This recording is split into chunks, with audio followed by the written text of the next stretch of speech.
Hello students, today our topic of discussion is partial derivatives, or we can say partial differentiation and its economic applications. We have already discussed about derivatives and all the rules of derivatives in our previous series of lectures. Today we are going to study about partial derivatives. What are the partial derivatives? Earlier we studied functional relationship between price and quantity. Here, when we talk about law of demand in economics, we say with the increase in price, quantity demanded decreases. With the decrease in price, quantity demanded increases. So there is an inverse relationship, means there is a relationship. So this is a functional relationship between quantity and price. Here, quantity is dependent variable and price is independent variable.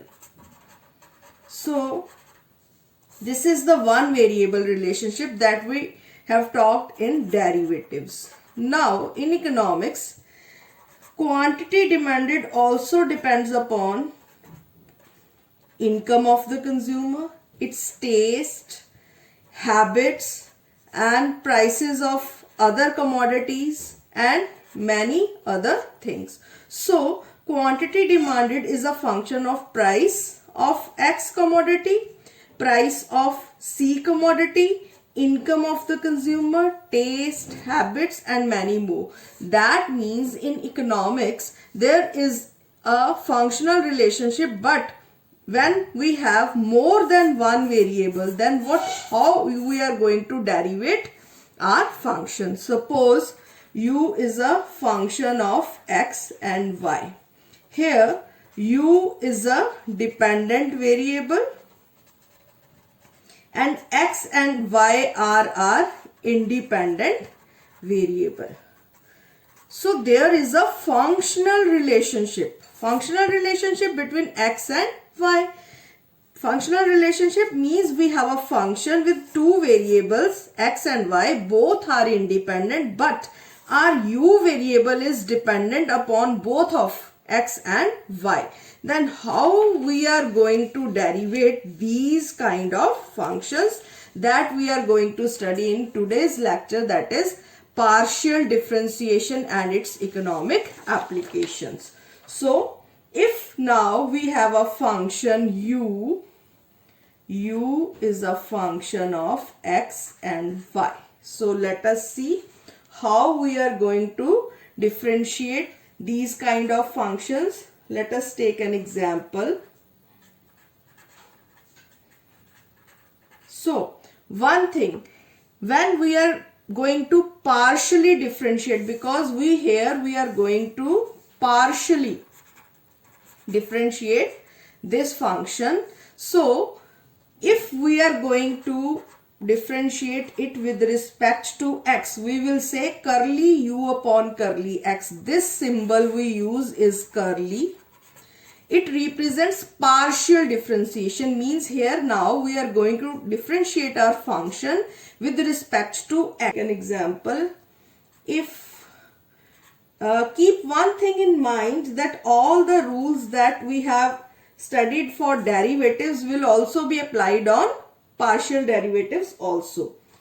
For example, sum product rule and quotient rule, implicit explicit function rule, logarithmic rules, so functional rules all. So this is the another problem. Prove that x partial derivative of x plus y partial derivative of y is equal to 1. So here this is our question. हमें एक u function दे रखा है. We have a u function log of, this is in the form log of m upon n. What is the formula? Log m minus log n. So first of all we will convert it into this form, log of x square plus y square minus log of x plus y. Now first differentiate, इसको हम equation 1 ले लेते हैं. Differentiate 1 partially with respect to x. So सबसे पहले x के साथ करेंगे तो curly u upon curly x हमारे पास क्या आ जाएगा, log of 1 upon X square plus Y square. हमें पता है log को जब हम डेरिवेट करते हैं कर्ली x, अब यहाँ पे सिर्फ x का होगा minus 1 upon x plus Y curly x plus Y. तो नेक्स्ट स्टेप में ये क्या आ जाएगा, अब हमने यहाँ पे y को कांस्टेंट लिया है तो we are left with 2x X square plus Y square, और यहाँ पे ये कांस्टेंट है, x का डेरिवेटिव 1, तो we are left with 1 upon x plus y. So ये हमारी सेकंड इक्वेशन आ गई. अब हमने क्या करना है, डिफ्रेंशिएट 1 पार्शियली. अब किसकी बारी है, with respect to y. So curly u upon curly y हमारे पास क्या आ जाएगा, X square plus Y square curly upon curly y of X square plus Y square minus 1 upon x plus Y curly upon curly y of x plus Y. अब किसकी turn है constant होने की, x की. अब x constant है और दूसरा डेरिवेटिव लेंगे तो क्या आ जाएगा, 2y X square plus Y square minus ये y का डेरिवेटिव 1 ही रह जाएगा x प्लस वाई. तो ये हमारे पास थर्ड इक्वेशन आ जाएगी. सो फ्रॉम 2 and 3 अब हम इस में ये एक्सप्रेशंस अपने डाल देंगे. तो जब हमने इसको x के साथ मल्टीप्लाई किया पूरे को और इसको y के साथ, तो वी गेट व्हाट, क्या करना है हमने, x करली u अपॉन करली x प्लस y करली u अपॉन करली y. ये लेफ्ट हैंड साइड है हमारी, देखते हैं ऐसे होता है. तो x के साथ जब इसको मल्टीप्लाई किया, इसको y के साथ मल्टीप्लाई किया, तो हमारे पास क्या आ जाएगा, 2x square upon X square plus Y square minus X upon x plus Y plus 2y square X square plus Y square minus Y X plus Y. जब हम इसका एलसीएम लेंगे तो हमारे पास आ जाएगा X square plus Y square का एलसीएम लेके we are left with 2x square plus 2y square, और यहां से x plus Y X plus Y. तो ये हमारे पास आ गया. जब हम इसको सॉल्व करेंगे तो वी आर लेफ्ट विद 2, यहां से 2 कॉमन आ जाएगा तो ये X square plus Y square cancel हो जाएंगे, तो 2 minus 1 is equal to 1 is equal to right hand side. So hence proved. तो ये हमारा प्रूफ हो जाएगा. सो ये एक हमने एक टिपिकल एग्जाम्पल जो है वो ले ली, फर्स्ट ऑर्डर डेरिवेटिव. तो ये हमने सीखा फर्स्ट ऑर्डर डेरिवेटिव किस केस में, पार्शियल डेरिवेटिव्स के केस में. तो अगर 2 वेरिएबल्स हैं, अगर हम x का से पार्शियली डेरिवेट कर रहे हैं तो हम किसको कांस्टेंट ले लेंगे, y को कांस्टेंट ले लेंगे. x का डेरिवेटिव होगा, y कांस्टेंट ले लिया जाएगा. सिमिलरली जब विद रिस्पेक्ट टू y करेंगे तो हम x को कांस्टेंट ले लेंगे और y का डेरिवेटिव निकाला जाएगा. So this is the way to solve partial derivatives. अब हम इसका जो है सेकेंड ऑर्डर भी देख लेते हैं. सेकेंड ऑर्डर कंडीशन कैसे होएगी.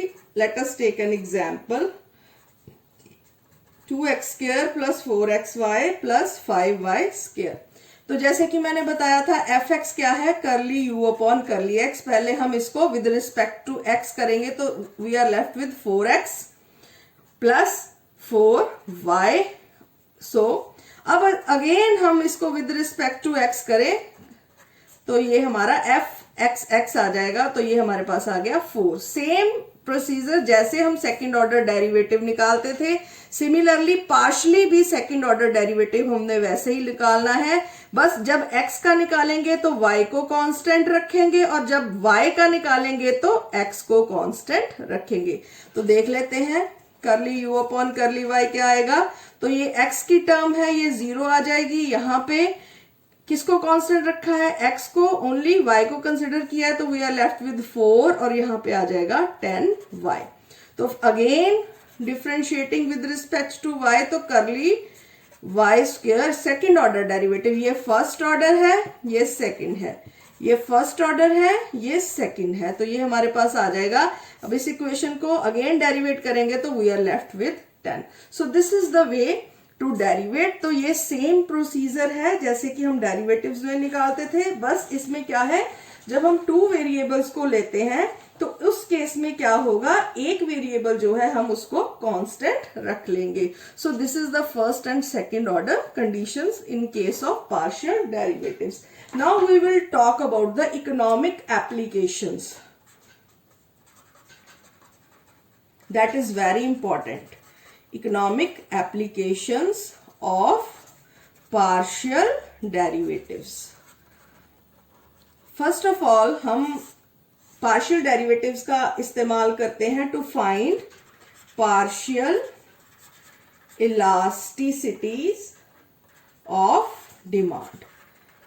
अब हमें पता है इलास्टिसिटी ऑफ डिमांड का क्या फॉर्मूला है. इलास्टिसिटी ऑफ डिमांड, लीजिए हमारे पास कोई फंक्शन है और उसमें x1 और x2 हमारे पास दो रिलेटेड कमोडिटीज हैं और हमने क्वांटिटी डिमांडेड को देखना है. तो प्राइसेस हैं हमारे पास P1 P2, x1 की प्राइस P1, x2 की प्राइस P2. तो हमने इलास्टिसिटी ऑफ डिमांड को देखना है. यहाँ इलास्टिसिटी ऑफ डिमांड को हम n से रिप्रेजेंट करेंगे. यहाँ n11 का क्या मतलब है, यानी कि we are talking about elasticity of demand with respect to commodity 1. So यहाँ elasticity of demand of one commodity with respect to price of first commodity. तो this will be our formula. x1 हमारी demand है तो x1. Similarly अगर हम यहाँ n12, तो इसका क्या मतलब है 1, यानी कि again partial elasticity of demand of first commodity with respect to price of second commodity. So here see, यहां पे फर्स्ट कमोडिटी का फर्स्ट कमोडिटी की ही प्राइस के साथ इलास्टिसिटी है, means there is a direct connect, direct relationship. Okay, और यहां पे क्या है, फर्स्ट कमोडिटी का प्राइस ऑफ सेकंड कमोडिटी. तो यहां पे क्या है, क्रॉस इलास्टिसिटी. तो ये कॉम्प्लीमेंट्री भी हो सकती है और ये सब्स्टिट्यूट गुड्स भी हो सकती हैं. उस केस में भी हमने ध्यान देना है, वो मैं आपको बाद में बताऊंगी. ये तो था x1 के लिए. अब अगर x2 आ गया यहां पे तो यहां 2 आ जाएगा. अगर 2 का 2 के साथ ही, यानी कि सेकंड कमोडिटी का सेकंड कमोडिटी की प्राइस के साथ ही होगा, तो ये आ जाएगी हमारी. तो ये कौन सा है, डायरेक्ट. और अगर सेकंड कमोडिटी का फर्स्ट की प्राइस के साथ देखेंगे तो ये कौन सा आ गया, यहां डॉट आएगा, P1 x2, मीन्स ये क्या है फिर, क्रॉस इलास्टिसिटी. सो जब हमने इलास्टिसिटी ऑफ डिमांड को फाइंड आउट करना है तो we will find out it with the help of partial derivatives. Okay, elasticities को फाइंड आउट करने के लिए तो इस बात का ध्यान रखना है. यहाँ क्या मतलब है, 1 का first commodity first price, first commodity second price, second commodity second price, second commodity first price. So इस चीज का आपने ध्यान रखना है. So this is all about. अब नेक्स्ट हम बात करेंगे, इसको किसी एग्जाम्पल के साथ सॉल्व करते हैं. Let us take an example. Simple example हम लेते हैं कोई भी. मान लीजिए हमें एक दे रखा है फंक्शन, डिमांड फंक्शन है, दो कमोडिटीज है हमारे पास x1 और x2, और हमारे पास डिमांड फंक्शन दे रखा है x1 is equal to 100 minus 5p1 plus 2p1 2p2 and x2 हमारे पास दे रखा है 150 plus 4p1 and minus 3p2. So x1 और x2 क्या है, हमारी क्वांटिटी डिमांडेड है हमारे पास ऑफ, और P1 P2 क्या है हमारे पास, प्राइसेस. तो हमें क्या है, पार्शियल इलास्टिसिटीज ऑफ डिमांड 4 कमोडिटीज की निकालनी है. जब हमारे पास प्राइस क्या है, P1 दे रखी है हमें 3 और P2 हमें दे रखी है 5. तो चलिए निकालते हैं. तो हमारे पास गिवन एक्सप्रेशंस दिए हैं हमारे पास फंक्शनल रिलेशनशिप. तो देखते हैं, सबसे पहले इलास्टिसिटीज ऑफ डिमांड निकालते हैं. तो जब हम with respect to first commodity with respect to price 1, तो हमारे पास ये क्या आ जाएगा, ये आ जाएगा हमारे पास प्राइस 1 है तो -5. देखिए जब हमने इसको पार्शली डेरिवेट किया फर्स्ट एक्सप्रेशन को अपने, this is our first expression, तो हमारे पास क्या बचा, ओनली -5। सिमिलरली अगर हम फर्स्ट एक्सप्रेशन को सेकंड प्राइस से करेंगे तो हमारे पास क्या बचेगा, 2। सेकंड एक्सप्रेशन को फर्स्ट प्राइस से करेंगे तो क्या आएगा, हाँ जी 4। और सेकंड एक्सप्रेशन को अगर हम सेकंड प्राइस से करेंगे तो हमारे पास आएगा -3। तो ये हमारे पास हमने डेरिवेशन ले ली है। अब हम फॉर्मूला पुट कर देते हैं इलास्टिसिटी के फॉर्मूले में, जैसे अभी मैंने आपको बताया। तो लेट अस सी, ये है हमारा फर्स्ट फॉर्मूला। तो ये we are getting this is equal to -15 upon 95, so -3 upon 19। Similarly अगर सेकंड निकालेंगे, what will be the formula, यहाँ पे x1 का किसके साथ है, सेकंड प्राइस के साथ, तो P2 अपॉन x1। तो उसको देखते हैं हम, इसमें वैल्यूज को पुट करते हैं, तो we are getting 2 × 5 upon 95, so 10 upon 95, so we are getting 2 upon 19, so on। Next भी ऐसे ही हम निकाल लेंगे। यहाँ क्या आएगा, सेकंड कमोडिटी सेकंड प्राइस, यानी कि यहाँ पे P2 into P2 upon X2, तो we are getting -3 into 5 upon 95, and this is coming not 95, 147 in this case, so we are getting -15 upon 147, so -5 upon 49, and then I am doing it fast, then second commodity first price, so we are getting again 4 into 3 upon 147, and we are getting 12 upon 147, 4 upon 49. So this is the way to find out partial elasticity of demand. And say in the same way we can find out we can find out the utility function. For example, in case of utility and production, in both cases, for example, utility is a function of, so when we are talking about marginal utility, we can say when we are talking about marginal utility of X commodity, so what will be the formula, we will partially derivate our utility function with respect to X. So in this case, when we are derivating it with respect to X, Y will be held constant. Similarly, marginal utility of Y, curly u upon curly y, x y, what x will be held constant. Similarly, when we are talking about production function is of the type, so q is a function of labor and capital. Here q is production, so production is a function of labor and capital. So we are talking about marginal productivity of labor. What it will be, curly q upon curly l. So what it will be a function of labor and capital, but what, capital will be held constant here. Similarly, marginal productivity of capital, curly u upon curly k, and what here, L will be held constant. So for utility function, so this is the functional relationship, and for the production function, this is the functional relationship. So in these cases also we can find out our solution. Let us take an example.